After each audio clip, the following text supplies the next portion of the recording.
संकरण संकरण का सिद्धांत क्यों दिया गया? अगर हम कार्बन से बनने वाले यौगिक, सबसे सिंपल यौगिक मीथेन को देखें, मीथेन में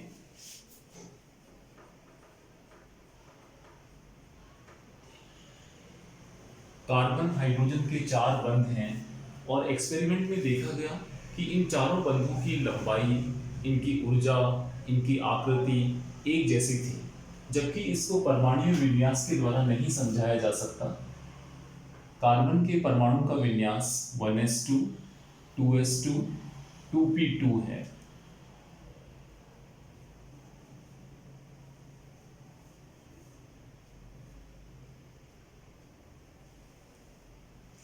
ग्राउंड स्टेट कॉन्फ़िगरेशन में 2s2, 2p2 और एक्साइटेड स्टेट कॉन्फ़िगरेशन में 2s में से एक इलेक्ट्रॉन 2p में जाएगा और इस तरह से 4 अनपेयर्ड इलेक्ट्रॉन हो गए। 4 अनपेयर्ड इलेक्ट्रॉन से 4 बंध तो बन सकेंगे, लेकिन एक इलेक्ट्रॉन s कक्षक में है और 3 इलेक्ट्रॉन p कक्षक में है। इसका मतलब इनमें 3 बंध एक जैसे और एक बंध अलग होना चाहिए था, लेकिन ऐसा नहीं पाया गया। ऐसा देखा गया कि चारों बंधों की लंबाई, उनकी आकृति, उनकी ऊर्जा एक जैसी है। अगर ये इनको पहले मिलाया ना जाए तो s कक्षक स्फेरिकल शेप का है और p कक्षक डबल शेप के हैं, तो इनकी आकृति भी अलग होनी चाहिए थी, लेकिन एक जैसी आकृति, एक जैसी लंबाई और ऊर्जा को समझाने के लिए संकरण का सिद्धांत दिया गया। संकरण का मतलब है लगभग समान ऊर्जा वाले परमाणुवीय कक्षकों को मिलाकर संकर कक्षक प्राप्त करना, और वे संकर कक्षक बंध बनाने में भाग लेंगे, तब हम इस मीथेन में आने वाले चारों कार्बन हाइड्रोजन बंधों की समान आकृति, समान लंबाई और ऊर्जा को समझा सकेंगे। सब संकरण के बारे में देखें तो यह देखा जाएगा कि लगभग समान ऊर्जा वाले कक्षक को मिलाया जाता है, जिनसे कि संकर कक्षक प्राप्त होंगे। जैसे इसमें प्रिंसिपल क्वांटम नंबर 2 है ना, सेम प्रिंसिपल क्वांटम नंबर वाले परमाणुवीय कक्षक की ऊर्जा लगभग समान है और ये लगभग समान ऊर्जा वाले कक्षक मिलाने पर संकर कक्षक बनेंगे। एक s और 3p मिलाएंगे तो sp3 संकरित कक्षक आएंगे। एक s और 2p मिलाएंगे तो sp2 संकर कक्षक प्राप्त होंगे। तो इसका मतलब जितने परमाणुवीय कक्षकों को मिलाया जाता है उतनी ही संख्या में संकर कक्षक प्राप्त होते हैं। जैसे मान लीजिए इस कमरे को हमें रंगना है और हमारे पास एक बाल्टी लाल रंग है और 3 बाल्टी नीला रंग है। हम चाहते हैं कि चारों दीवारें एक जैसे रंग में रंग जाएं, तो हम उन चारों बाल्टियों को मिला देंगे, एक लाल और 3 नीले, उन रंगों को मिलाएंगे तो जो भी रंग प्राप्त होगा वो रंग समान आएगा। और कितना प्राप्त होगा, क्योंकि हमने 4 बाल्टी रंगों को मिलाया है तो प्राप्त होने वाला रंग भी, मिश्रण भी 4 बाल्टी ही आएगा। उसी प्रकार से जितने परमाणुवीय कक्षकों को मिलाया जाता है उतनी ही संख्या में संकर कक्षक प्राप्त होते हैं। संकरण में हमने देखा कि समान ऊर्जा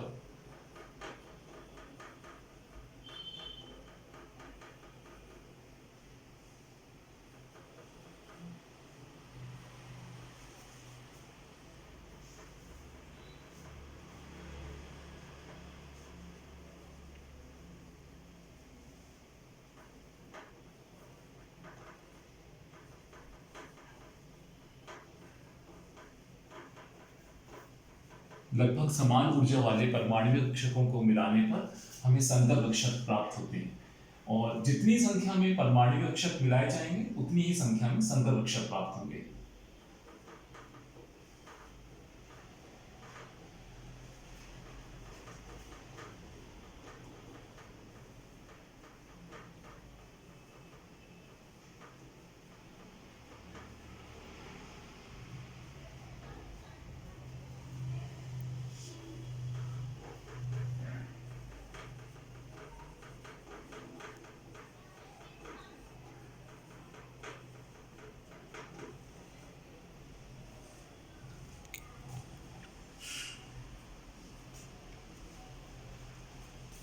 प्राप्त होने वाले कक्षकों की समान आकृति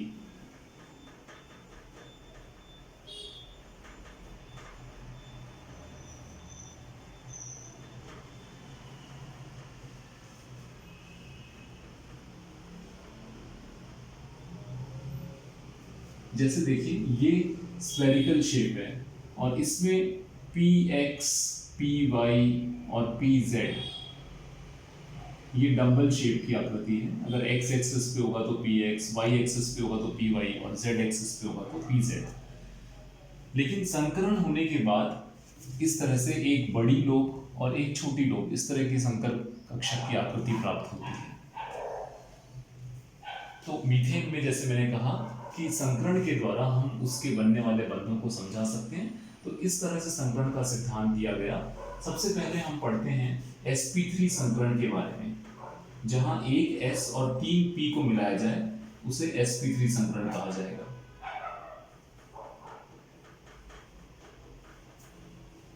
कार्बन का विन्यास देखें तो 1s2, 2s2, 2p2। Ground state में केवल 2 ही अनपेयर्ड इलेक्ट्रॉन दिख रहे हैं, लेकिन हम जानते हैं कि ऑर्गेनिक केमिस्ट्री में बिना किसी अपवाद के कार्बन की संयोजकता 4 है और वह 4 बंध बना सकता है। उसके लिए बताया गया एक्साइटेड स्टेट में यहाँ पे एक इलेक्ट्रॉन s में से p में जाएगा और ये 2s1, 2p3।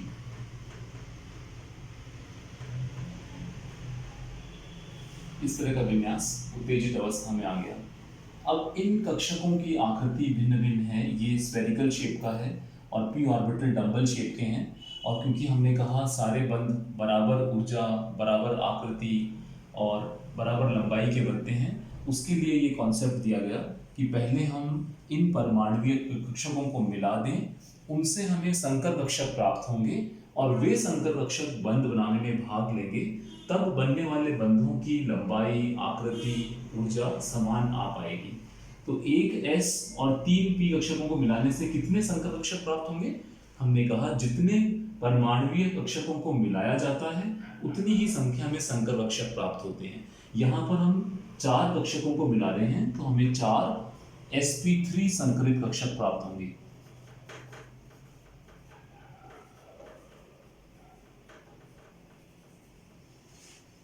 और इन कक्षकों की आकृति इस तरह से एक बड़ी लोब और एक छोटी लोब होती है। हम कन्वीनियंस के लिए छोटी लोब को ओमिट कर देंगे।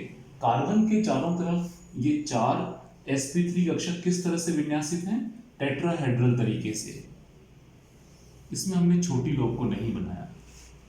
इन ऑर्बिटल्स के बीच का एंगल 109 डिग्री 28 मिनट्स और शेप ये है टेट्राहेड्रल। अब ये कक्षकों का नाम ना s रहा ना p रहा, ये क्या हो गया? sp3 संकर कक्षक। ये सभी sp3 संकर कक्षक हैं और इन सभी sp3 संकर कक्षकों में एक एक इलेक्ट्रॉन जो ये दिख रहा है, ये इलेक्ट्रॉन इनके अंदर है। अब हाइड्रोजन का विन्यास हम देखें तो क्या होता है? हाइड्रोजन का विन्यास है 1s1, है ना। हाइड्रोजन का एक इलेक्ट्रॉन इसके साथ साझे से बंध बनाएगा। इस तरह से ये 4 कार्बन हाइड्रोजन बंध बन गए। इस बंध में ध्यान दें, ये कक्षकों का अतिव्यापन संकर कक्षक और s कक्षक हाइड्रोजन का अतिव्यापन अंतरनाभिकीय अक्ष पर हो रहा है। जब भी अतिव्यापन अंतरनाभिकीय अक्ष पर हो तो बनने वाला बंध सिग्मा बंध होगा। यदि अंतरनाभिकीय अक्ष के समान अंतर ऊपर की लोब ऊपर और नीचे की लोब नीचे अतिव्यापित होती हो तो पाई बंध। लेकिन यहाँ पर सभी बंध आप देख रहे हैं कि अंतरनाभिकीय अक्ष पर अतिव्यापन से बन रहे हैं, तो ये सभी सिग्मा बंध हैं। यहाँ कितने प्रकार के बंध हैं? 4 कार्बन हाइड्रोजन सिग्मा बंध हैं। किन कक्षकों के अतिव्यापन से ये बंध बने हैं? ये कार्बन का sp3 कक्षक। अब ये संकरण के बाद ये कक्षक sp3 कहलाता है। sp3 sp3 sp3 चारों sp3 कक्षक हैं और ये कक्षक s कक्षक है हाइड्रोजन का। तो इस तरह से sp3 और s कक्षक के बीच अतिव्यापन से 4 कार्बन हाइड्रोजन सिग्मा बंध बने। बंध कोण का मान 109 डिग्री 28 मिनट और इसकी आकृति चतुष्फलकीय टेट्राहेड्रल है। इसी तरह से हम दूसरा उदाहरण इथेन देखते हैं। इथेन के उदाहरण में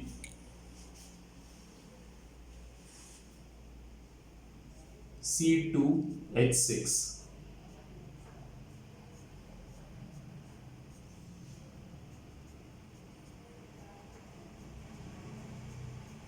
यहां दोनों ही कार्बन sp3 संकरित हैं।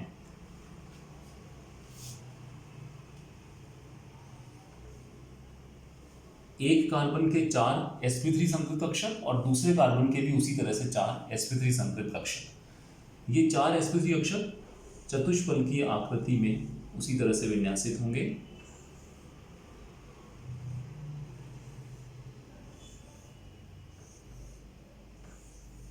और प्रत्येक sp3 कक्षक में एक एक इलेक्ट्रॉन उपस्थित है।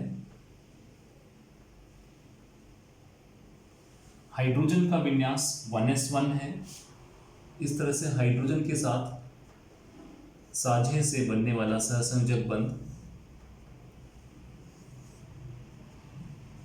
हाइड्रोजन के इलेक्ट्रॉन को हमने क्रॉस से दिखा दिया। यहां भी आप देख रहे हैं सभी बंध अंतरनाभिकीय अक्ष पर बन रहे हैं।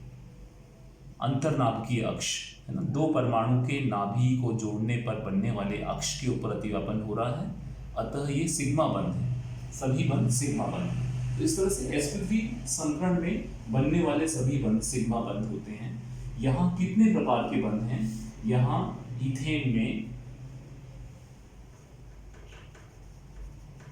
इथेन में कार्बन कार्बन के बीच बनने वाला बंध एक बंध है, ये सिग्मा बंध है। कार्बन हाइड्रोजन के बीच बनने वाले बंध कितने हैं? 1 2 3 4 5 और 6 कार्बन हाइड्रोजन के बीच बनने वाले, ये भी सिग्मा बंध है। कार्बन कार्बन का बंध पूछा जाए कि किन कक्षकों के अतिव्यापन से बना है, तो ये sp3 कक्षक एक कार्बन का है और दूसरे कार्बन का भी sp3 कक्षक है। इस तरह से ये sp3 अतिव्यापन से कार्बन कार्बन बंध बना है।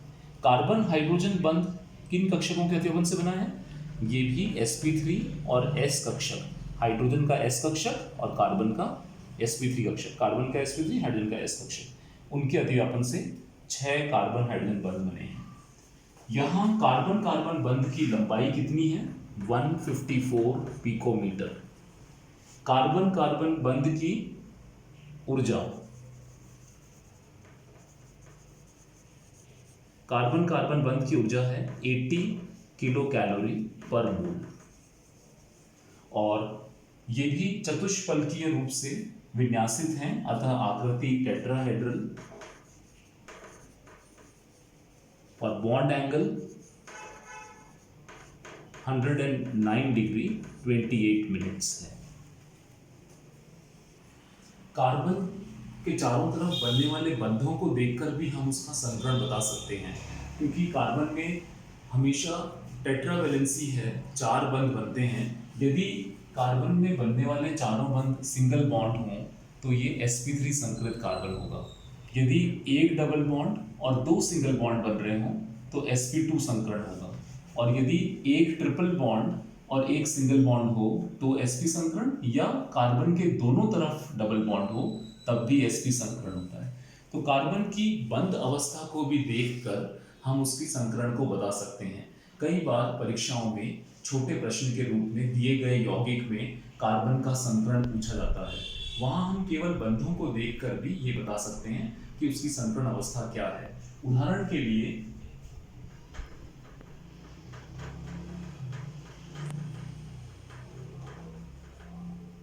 ये 1,3 ब्यूटाडाइन है।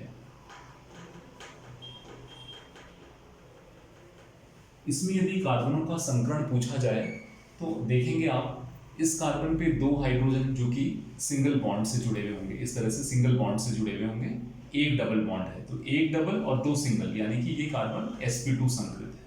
इसी तरह से इस कार्बन में पूछें तो ये भी एक तरफ कार्बन के साथ सिंगल बॉन्ड है और एक हाइड्रोजन के साथ बना हुआ बॉन्ड सिंगल होगा, और एक डबल बॉन्ड, तो एक डबल 2 सिंगल है यहाँ भी, ये भी sp2 संकरित है। इसी तरह से ये भी sp2 संकरित है, और इस कार्बन पे भी एक डबल बॉन्ड है और 2 हाइड्रोजन के साथ बनने वाले सिंगल बॉन्ड होने से sp2 संकरण है। इसी तरह से एक दूसरा उदाहरण देखें।